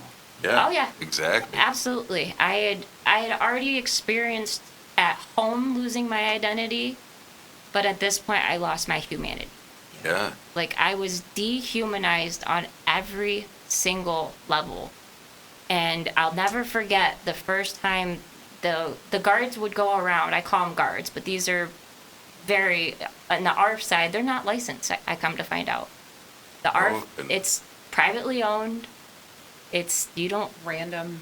you don't need to be Whomever. licensed. These aren't professionals. So how did Mike, like, all the questions that are coming, like, to my, so, and how did you even get, I'm assuming it was your dad must have made a report to somebody, right? Like, Yeah. how do you even get funneled into this place, to this system? Like, how does that even? Strategically, Yeah. It sounds like Yeah, strategically. right. You can even get referrals from healthcare companies, and Wow. some insurances will pay for this. My knowledge as an adult now, I believe he was referred by one of his coworkers who also had a quote-unquote troubled teen. So, hey, I sent my kiddo here. Yeah. Yeah, okay. Schools in Florida, as well as dozens of states, have the authority to even overstep parents, and they could admit kids to these type of programs. And I'll never forget, like I said, the guards, when they went around, if they caught you sleeping when you weren't supposed to be sleeping, they'd kick the door Right. You'd hear them laugh when they walked away. They would breathe on the door and draw little smiley faces and like on the Taunt you condensation and- on the window. And Yeah. and that just Unbelievable. really turned on a switch of like, these people aren't here to help. Right. Like, this isn't a place where my dad and stepmom had done research to really get me Right. help if they thought I needed help. Yeah. Right. They wanted to do another form of control, and in my eyes, it was by torture. Right. I mean, this place was worse than jail. I mean, even jail has cameras and rules to live by and things like that. This place Unbelievable. did what they wanted. It was ran by people that wanted control and didn't have it by some other, means. So this was their way of exerting control on Right. people. And just another cycle of abuse. Yeah. And- absolutely. Thankfully, I mean, I guess I could call that another calm before another storm. Yeah. This was in the middle of summer, so it was hurricane season in Florida, and it was the summer of, there was like 4 or 5 category storms every weekend for like a month and a half. It was literally, Gotcha. you'd have 4 days and then slammed with another, 4 days and slammed with another. And Charlie hit, and it ended up flooding the facility that I was in. So they had to evacuate. And because we were not there on judicial charges, it was up to our families and guardians to come and get us. Oh, wow. And it was, we got to hurry up, our building's flooded, and they actually gave me the phone. They couldn't get a hold of my parents because they were probably sleeping. And I bullshitted my way into calling my aunt. I was like, well, hey, I know my stepmom's phone number. Let's call her. Maybe she's not at home. And I get a hold of my aunt, and I explain to her briefly while they're not looking where I am. This is Yeah. the name of the place. It's just look up the address to the juvenile detention center. This is where I am. And I would say probably 5 minutes after I get off the phone, they say that my people are ready to get me. And I'm like, she must have floored it. Like, holy shit, how'd she make it across town that quick? Right. Well, I walk out, and it's my dad and my stepmom. Oh. Right back into the fire. And as we're pulling out of the parking lot, my aunt was pulling in. Yeah. And I just felt any sense of freedom I felt left with her in her car. Yeah. I can't just imagine. felt like that was, I didn't reach out far enough Right. for somebody to grab my hand. Yeah. And that's what I was taken to the third program. They took me this time up into North Florida. I'm almost up into the Panhandle on the West Coast. And to get there, we had to drive by a jail. So it was actually on the same road as a jail. Right. If you know how like county buildings are set up in jail Yep. facilities, they have their own entry road. Yep. And we turned down that entry road, so I'm thinking, Yep. they find some sort of crime I committed and I'm finally going to a real jail? Like, is this what we're doing? And it took us about an hour and a half to get there between storm debris and everything else. I'm fighting, kicking, screaming, giving them every reason to get me out of that fucking car. Like, Yeah. it was exhausting. And we pull into this place at the cul-de-sac of the police facility called New Beginnings Youth Shelter. Okay. And I said, here we are again. But now I'm farther from anybody that knows me. Nobody knows where I am. Right. Isolation. And Again. this was a whole different type of abuse. I had to sit with them for an hour and a half while my parents did the intake paperwork. I Yeah. wasn't allowed to speak. It was all their words. So again, their You just had to story sit was and my listen. story. Correct. And he asked me when they were done if I could come outside and talk to him. And I said, you said everything you needed to fucking say in there in that room. I have nothing to say to you. Right. And I walked Who in. who asked you to? My dad. Your dad asked you to. And I have nothing to say Yeah. to you. And you said everything that you needed to say. Right. Didn't give him the space for it. Good for you. And again, this was another place that in a police complex, there was abuse. There Yeah. was sexual abuse going on in here. There was counselors dating kids. It was disgusting. And I, being out of my county, wasn't able to go to school like the rest of the kids. So I stayed behind during the day, and I prepped meals, and I basically worked for free. Like, it was Right. absolute slave labor. I was doing what they were doing during the day until the other kids got home. And how crazy, because you think of the education system usually being state run. Yeah, where's And this then, kid? right, you would think that somebody would have Your picked up the absence would have fact. sparked Right, some kind of red flag somewhere. right. And that goes back to the schools down there being way too large. You're just a number. So Yeah. nobody notices for the kid comes up missing. Or she probably dropped out. Look what her parents had told us. You know, Right. it wasn't too far fetched for them to fill in whatever line that they wanted to.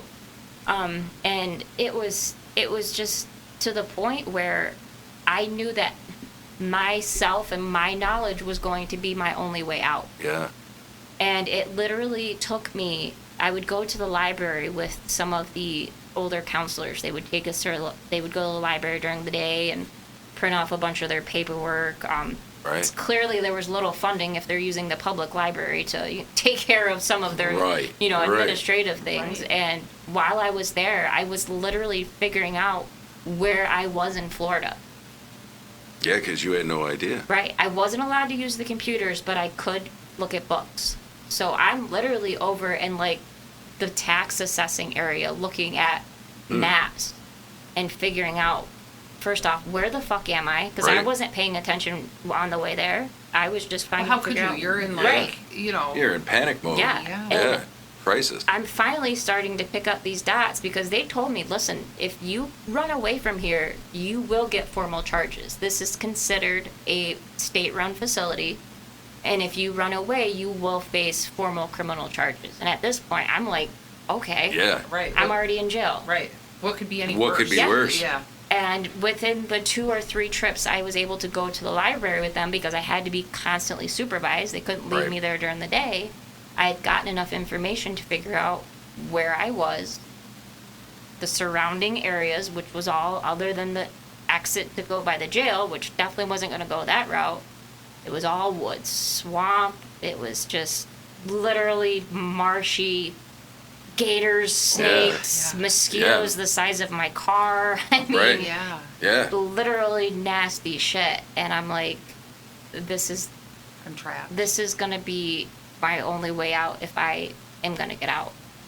And thankfully to some of those relationships that were going on with some of the older kids and the counselors, they would let us out at night. We could sit on the picnic tables. They had like a basketball court, and you know, people would hang out. And Right. while they were smoking their cigarettes, I took off.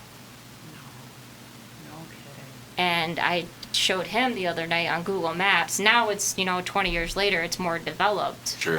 But you can see that it's still very thick wetlands. I mean, it's the west coast of Florida. It's a little bit north of Tampa.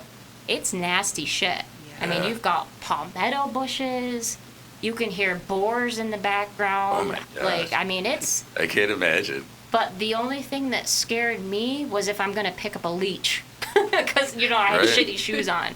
I wasn't afraid of, you know, what's the gator going to do? Eat me and take me out of this shit? Like, Yeah. you Right. know, and it felt like I walked for days. I honestly think it was probably like 5 or 6 hours because I covered a few miles, but it was nasty shit. I'm sure I I, can't was, yeah. you know, going like Yeah, this. right.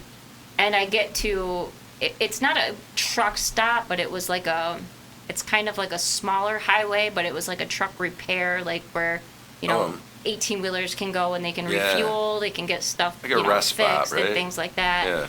Yeah. And I literally went in and asked to use the phone. And this lady's looking at me with eyes bigger than a deer in headlights. Like, Well, there you was probably still had your uniform or whatever on, Oh, right? we didn't wear uniforms here. We wore the clothes in their closet. So I just looked like a normal kid Oh, that oh, had literally I right. was Swamp Thing. And there was no hesitation. She just handed me the phone. It was just, I think I literally scared the shit out of her. Right. And I ended up reaching out to the boyfriend that I lived with for a while. And I said, listen, this is where I am now. They got me to another place. Do you think that you guys can get me?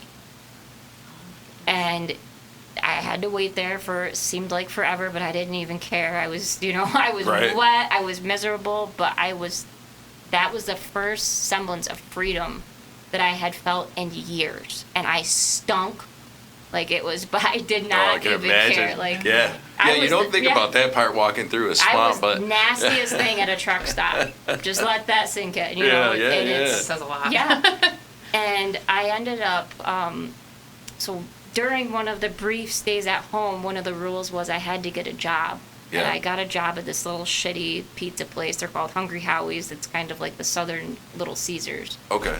I think I was making $4.52 an hour or something. Right. Nothing. Yeah. But I didn't have to spend money on food because I got the messed up pizzas. Right. Okay. So I was saving all of that money, and it wasn't a lot, but I'd saved up $400 or $500 while I was there, Okay. and I'd hid it in my bedroom floor at my dad's. Oh, wow. So Yeah. I guess technically you could say I committed my first crime, and I broke into my dad's house, old house, screwdriver in the thing, popped the door, went in, got my money, and I reached out to some kids that I knew. Which, by the way, that takes an incredible amount of, I don't know. You went right back into the right belly into of the the lion's beast. den. Oh, Yeah. yeah. The only word that takes an incredible amount of, I don't know. I hate That would be the last Golf, place you would have found you know. me. I had to hide In fear in of the getting caught. alleyway and wait for my stepmom to Yeah. leave. Yeah. And then what was fucked up is my dad was actually home, Oh, no shit. sleeping. I ended up finding out. But that's how desperate you were to be on this mission, to survive, to get the means Yeah. that you needed. You were going to put yourself Yep. back in the belly of the beast, even Yeah. if it was just for 5 minutes. And once I found out he was home, I was like, fuck. Like, I could hear him downstairs. He must have worked a different shift. Right. Sometimes he worked doubles and they would let you come home and sleep for a little bit and go back. So once Right. I started thinking about what time it was, I was like, maybe he's on that thing. So I literally was hiding into a house I'd broken into. I had the money, I had Right. the plan, but I was like, fuck. How do I get out now? And I thought about talking to him. She was gone. I thought about talking to him and just being like, listen, I'm sorry for whatever the fuck I did to make you want to do all this, but I have found a way out. Yep. Like, but I just didn't want to give him, any sort of control or power back. Yeah. Because of how many times he had taken advantage of me Right. and the lengths that he had gone to make sure that that control was intact. Would you say that this is kind of the beginning of where you started to break the cycle, do you think? Oh, absolutely. Like That was the beginning? I knew I was my only way out. Yeah. Like I tried with dad, I tried with mom, I tried with school, I tried with police. Like these systems, Yep.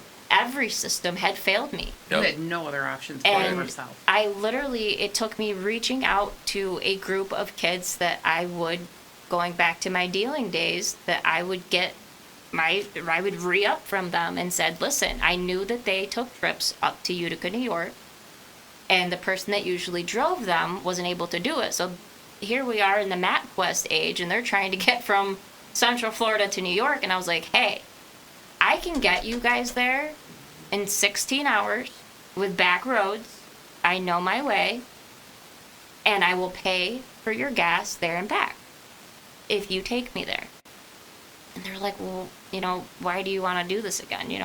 Thought you were out of dealing and all that shit. And I was just like, my mom's there. I haven't seen her in a while. She lives in the area too. I didn't Right. say that she lived another hour and a half north. So they okayed it. Obviously, hey, that's less money. Yeah, right. We're banking, and right. we got this kid that knows how to get there. Let's go. So I'm road tripping up to New York to go get pounds of marijuana, and little did they know, in my mind, my plan was to stay. So Yeah. hopefully they knew how to get back. Right. So in my mind, I'm thinking, holy shit, are these people going to lose their mind when I tell them I'm not driving back? I'm going Right. to give them the gas, but I'm not driving back with them. And when we get to Utica, I get a hold of my dad, and I tell him, because he's like, where the fuck are you calling from? What made Right. you want to do that? Yeah. It was my first sense of I had control It was a fuck Yeah. for the first time. Yeah. I was so far away. you. You were You untouchable. can't touch me Right. here. He couldn't touch me. I was Yep. I I had enough knowledge of state laws to where I knew that a lot of the northern states didn't really listen to the southern, you've got to do this type of shit. Sure. And I was like, I'm going to mom's. Your problem is done. I removed your problem. And I've never heard him more quiet. He lost. Yeah. He had lost. And that really awoke into me that it was not just my stepmom. It had been him. Yep. Not just complicit, but he was just as guilty. Participating, fully Yeah. participating. And he was literally pissed off and broken that he had lost control over something. And then I had to go back after that conversation and tell these kids, hey, can you drive me another hour and a half north to meet my mom? Because that's where she really is. Right. And then had to break the news to them that, hey, You're you on guys your got to own. drive back 1,600 miles by yourself. Yeah. And that was not a good conversation. It took my stepdad at the time threatening them that they were going to leave the property, dead or alive, Right. to leave me there. Was Incredible. this the stepdad That's so that incredible. came and got your mom? No, this Oh, is... a completely different Yeah, person? I like to call her a ring collector of Yeah. sorts. Aw. There was lots of men in and Yeah. out, which led to toxicity in the household. You know, I thought I Yeah. was coming to a good situation, but it wasn't good. It was better. That's- And that was... I provided my own escape after all of these systems had failed me. Right. I had to be the one to literally provide my own escape. Yeah, but it wasn't It's so even like, incredible. you're using the word system. You're a prisoner. Yeah. Oh, yeah. You were a prisoner multiple times. Absolutely. That is intense. And it's what's the hardest part about it all is I thought I had escaped, but I didn't really escape until recently. Tell me more about that. What do you mean? Like it's for the rest of my teens, for Yeah. all of my 20s and up until my early 30s, I was ashamed. Mm-hmm. I was still wearing that badge of a bad kid. So you were a prisoner to yourself at this point. Absolutely. You were out of the handcuffs. But I was still in yourself. controlled by the control stick. There wasn't anybody holding the stick and threatening me. Understood. But the stick was still in the corner of the room. Yeah. And always let me know that at any point in time, it could control me again. So what brought you to really then, I imagine you went to therapy, right? I imagine. I just started therapy last year. Really? So that was And when. Going back to that book, Your Body Remembers. Yes. It was... My body was whispering for so long. Mhm. But I kept myself busy making money and chasing things to where I made sure I had control over my own life and well-being. Well, and you had Yeah. a child, Right. right? How old were you when you And had I your- was 20. Yeah. So not only was I in control of myself, but I had to control somebody else's safety and well-being. And I was so Distractions. busy that Yeah. I just packed it down, Yep. packed it down, Yeah. packed it down. And, Which is the human thing, I Yeah. think, to do in a lot of ways. You and know? my glass became so full that it was literally overflowing. Yeah. And the documentary, the program on Netflix came out. Yes. And I knew that obviously other kids have gone through something like this, but the fact that it was in my new backyard, I Yeah. thought I'd escaped across the country. Right. And And this was happening This just was up north. happening just here. Yeah. And it was really like my body hit a wall. Mhm. And I burned out, and I was like, I have to unpack this shit. Yeah. This is going to be a big mountain range, but we have to climb it in Yep. order to fill that glass with some better things. Yeah. To make room for joy, to Yeah. make room for grief that's going to need to be processed later in life. Yeah. I need to grieve what I wasn't allowed to grieve as Yeah. a child. So incredible. It's just incredible. I don't even know another word, and I feel like that's so not compassionate. You know, it's not. But to hear your story, but I think for me, what really gives me goosebumps more than anything else, to be honest with you, is the fact that you are now here talking about this stuff talking about all of these experiences, unpacking it, Yeah. time after time. Every time you tell your story, you're unpacking it. And not only that, but doing it for purpose, doing it for a reason that is really beyond even you. Sure, it's helpful to you. When we get the opportunity to tell our stories, there's therapy in that for sure. Absolutely. But the fact that you're also doing it to bring recognition to a bigger problem, a greater problem. I mean, it's just incredible. I'm trying you to know? remove the bad from the kid. I Yeah. was just a kid, and there's so many of us that were kids, Yes. and we were abused and neglected for being kids. Yeah. And that's So who incredible.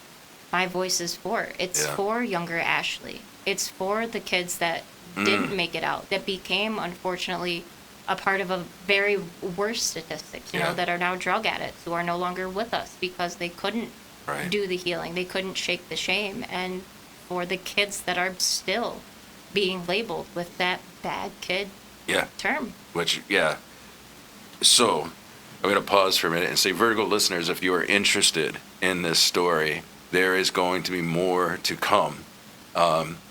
As we went through Ashley's story here, she's going to be talking about the triumph as well, and we're going to be doing a part 2 of that. So, just want to keep people engaged and listening because this is incredible, but also because I think that the work that you're doing now to bring awareness is so important. Is so absolutely. important. We need that. Anything that you didn't get to touch on that you want to kind of touch on in this episode before we kind of wrap things up? Of course, like I already said, we are going to do a part 2, and so the Ashley story is going to continue. But yeah, is there anything we didn't get to that you feel like you really want to kind of talk about? Just the importance to let yourself listen to stories of the individual from the individual. Yeah. Giving a space and a platform for them to still tell their stories, not Right. listening from the other side, not just taking my parents' word and Right. not listening. I was never given that space. And Right. there's so many times where the abuse and the trauma could have been stopped and the Yes. healing could have started so much sooner. Yeah. But because I was not given a chance to Right. use my own voice. So just listening to the story from the source Yeah. and not from a secondary source is so important. I'm going to ask you this question. What do you think, going back now, what do you think that those guidance counselors or teachers or any of those people, what could they have said or what question could they have asked that maybe would have helped that happen for you? What would have helped you think find your voice? So ask me what I'm feeling. Ask me what I need. Mm. Ask me what I'm looking for. Yeah. Not just yes or no answers and not directing the conversation. Let me guide the conversation. They're Right. there to counsel, they're there to guide, they're there to facilitate and Right. support. And by not letting me tell them my needs, Yeah. they weren't met. Yeah, and I think that's the biggest problem. I think kids, unfortunately, just don't have the opportunity to have a voice. And I feel like that's the biggest thing that needs to change. I also have a belief that there really aren't any truly bad kids. They're just kids. They're kids that are having experiences that we don't understand because we haven't asked them Yep. to describe in their voice. They're supposed to be seen and not heard. Yeah. And I think that stigma needs to be done away with, and we need to listen to the kids. They are the Yeah. future, and if we do not nurture them and give them what they need, our Yeah. future is going to continue to be toxic. Well, and look at the cycle will continue, right? Absolutely. Because as somebody who also understands if we don't break the cycle, then of course we're going to be sitting here then as adults talking about rates of recidivism where these things continue to happen. Absolutely. And why are they continuing to happen? Well, for this very reason right here. Somebody's got because to figure out how to put the stick in the spoke. Yeah. And Yeah. stop it. Right. And that's where the disconnect is. Yep. Yeah. And And it- that's why I'm here. Yeah. Well, I appreciate you. Okay. Yeah, and so what am I trying to say? I'm just blown stuttering. away Yeah, right now. I think that's Yeah. what it is. I really am your story is incredible. And I'm excited for the listeners to also get to hear part 2. Yeah, what's and, next and how I'm still yeah, here. exactly. So, And the bigger part too is there's a lot of work to do. yeah. So we can tell your story, we can put it out there, you can, say all the things and do all the things. The reality is, this is still a problem. Yeah. This Oh, wasn't yeah. 20 years ago. This wasn't Right. 5 years ago. This is today. Yep. So the feeling that of how much work really has to be done is heavy for Yeah. you. I can feel it, and I can feel the energy of you just Yeah. on a mission. I'm so happy It's about so- it, but right. it's very scary that we are talking about it as it is still going Yeah. on. So- Absolutely. It's true. It's true. Vertigo Nation, I'm going to tell you, drop me a comment on Facebook or email. Also check out Instagram. Even on Spotify and Apple, you can leave comments.